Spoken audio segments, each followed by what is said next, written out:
புத்திசாலி முயல். ஒருநாள் அமைதியான காடொன்றில் ருமி என்ற ஒரு புத்திசாலியான சிறு முயல் வாழ்ந்து வந்தது.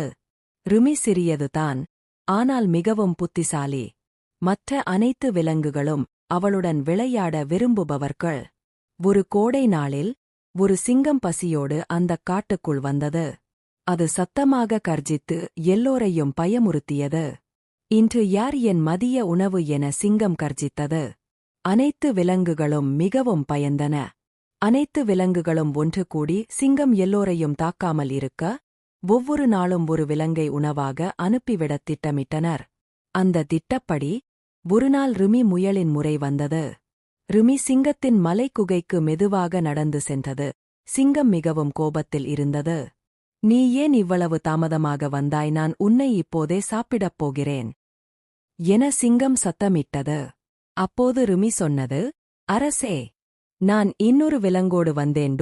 அவன்தான் இந்தக் காட்டின் ராஜா என்று சொன்னான். அவன் என்னை இங்கு வரவிடாமல் தடுத்துவிட்டான். அதனால்தான் தாமதம் என்றது. இதைக் கேட்ட சிங்கம் மிகவும் கோபமடைந்தது.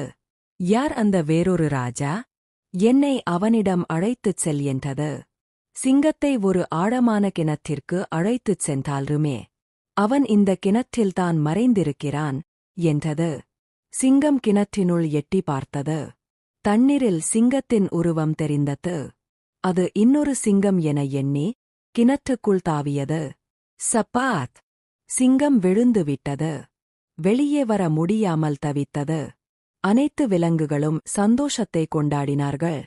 ருமி காட்டை காப்பாற்றிவிட்டா என்று ருமி முயலை பெருமைப்படுத்தினார்கள். கதையின் நெறிப்பாடம்: புத்தி என்பது பலத்தை விட வலிமையானது.